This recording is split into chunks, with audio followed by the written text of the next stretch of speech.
Merci à vous si vous nous rejoignez sur BFM TV. Le face-à-face du jour entre deux économistes. Bernard Maris, bonsoir. Bonsoir. Vous êtes économiste écrivain. Alain Cota, bonsoir. Merci d'avoir accepté également notre invitation. Vous êtes écrivain, professeur d'économie à Paris Dauphine, entre autres. Merci beaucoup, messieurs, d'être là. Beaucoup de choses dans l'actualité fiscale, économique de ces derniers jours. On va commenter dans un petit instant, si vous le voulez bien, le programme de Dominique de Villepin, mais aussi le projet économique du Front National. Avant cela, je voudrais revenir sur l'annonce d'hier, mercredi, François Baroin, qui veut verser une prime exceptionnelle d'au moins 1 000 € aux salariés des entreprises qui versent des dividendes aux actionnaires. Ça laisse les partenaires sociaux plutôt sceptiques. Qu'en pensez-vous, Alain Cota? Moi, je suis par position définitive partisan d'augmenter la part des salaires dans le produit national au détriment des rentes. Donc je suis tout à fait favorable à cette mesure. Réaliste cette mesure, Bernard Maris? Alors moi je suis pour l'augmentation de la part des salaires dans le produit national ou dans le PIB. Mais là, j'ai peur que cette mesure ne favorise que finalement les salariés des grandes entreprises. Alors je crois que vraiment ceux qui ont besoin d'être motivés en ce moment en France, c'est les salariés des PME, des petites et moyennes entreprises. Oui, parce que là, dans le cas des PME, c'est inapplicable. C'est inapplicable. Puis vous savez, même les grosses entreprises de plus de 5 000 salariés, il n'y en a pas beaucoup qui distribuent, il y en a moins qu'on croit qui distribuent des dividendes. Bon. Mais cela dit, je suis tout à fait d'accord avec la quota. Il faut absolument augmenter la part des salaires. Il faut absolument augmenter la part des salaires. D'ailleurs, pas simplement en France, c'est une conclusion qui s'impose aussi aux économistes américains, pour lequel la faiblesse du taux de croissance doit essentiellement à la faiblesse de la part des salaires.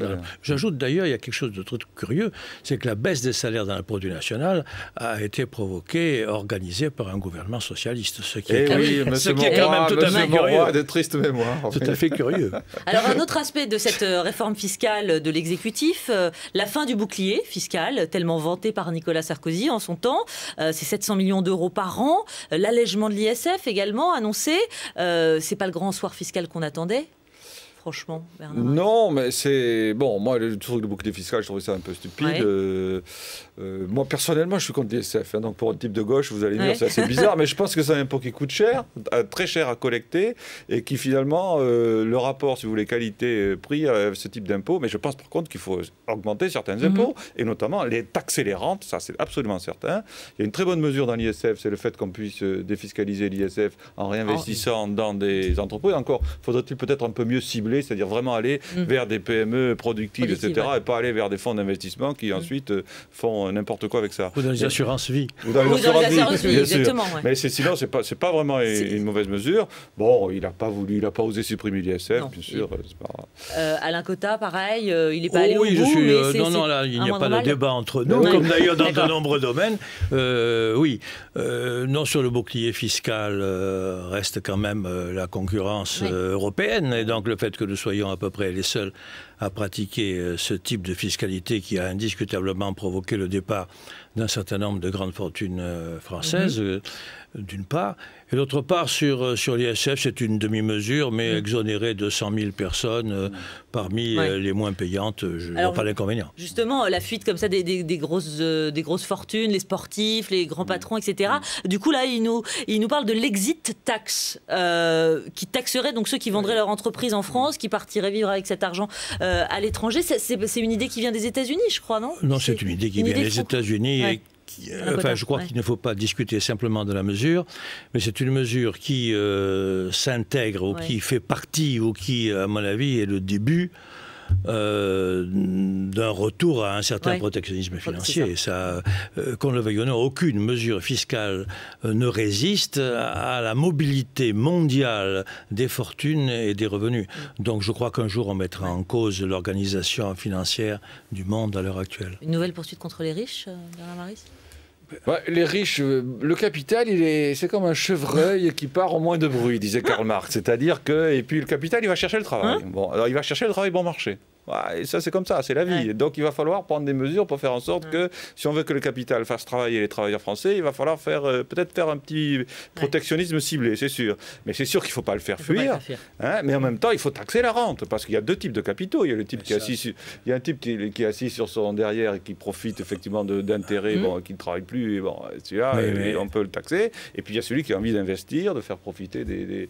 Non, il n'est pas d'accord avec moi, là. Je suis tout à fait d'accord avec vous. Tout à fait d'accord avec vous. mais vous savez bien que, et pour quelle raison, c'est guère possible, surtout en pré-campagne présidentielle. Voilà. Vous savez très bien que l'âge moyen des électeurs est proche de l'âge moyen de la rente.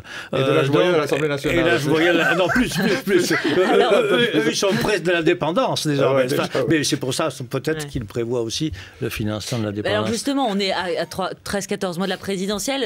On est dans quoi, là, dans cette stratégie? On a une jambe sur le pouvoir d'achat, le président du pouvoir d'achat, historiquement, et une jambe sur l'immigration, l'islam. C'est quoi cette technique aujourd'hui de Nicolas Sarkozy à remettre comme ça le pouvoir d'achat en tête de gondole, Alain Cotta? Non, écoutez, d'une part, c'est vraiment très français de se préoccuper à ce point d'une campagne présidentielle qui va commencer dans 14 mois. Faut-il vraiment...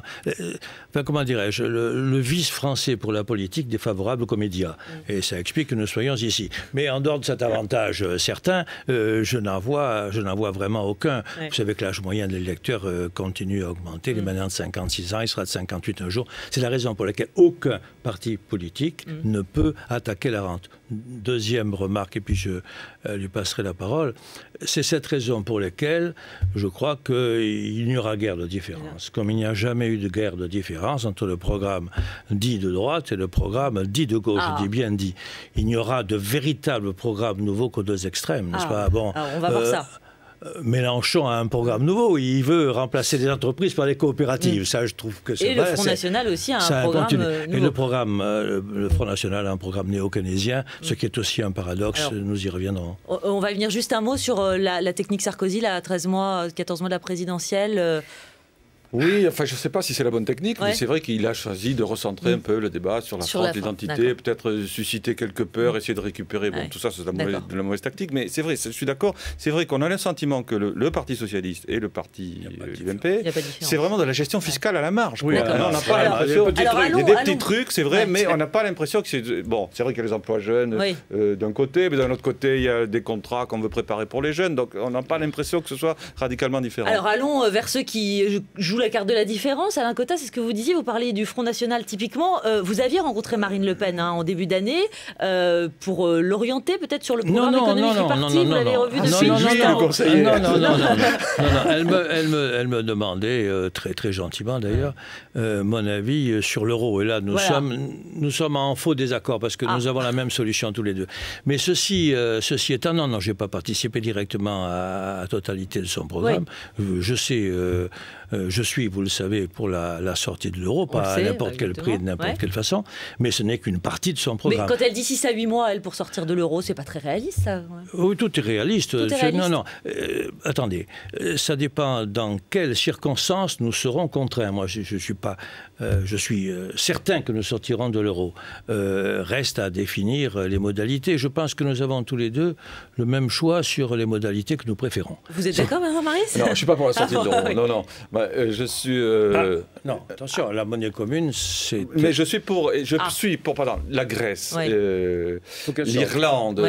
Il faut au moins qu'elles aient des marges de fluctuation, d'une part, et il faut ensuite qu'on leur permette que la banque centrale soit une vraie banque centrale. Si on veut faire l'Europe, il faut ce soit comme une banque américaine, c'est-à-dire qu'elle soit capable de monétiser des emprunts et d'acheter, de battre monnaie. Voilà. Bon. Alors, si on ne veut pas que la banque centrale batte monnaie, on est effectivement, on va être en désaccord, parce que moi, je suis vraiment fédéraliste. Alain Cotta n'est pas fédéraliste.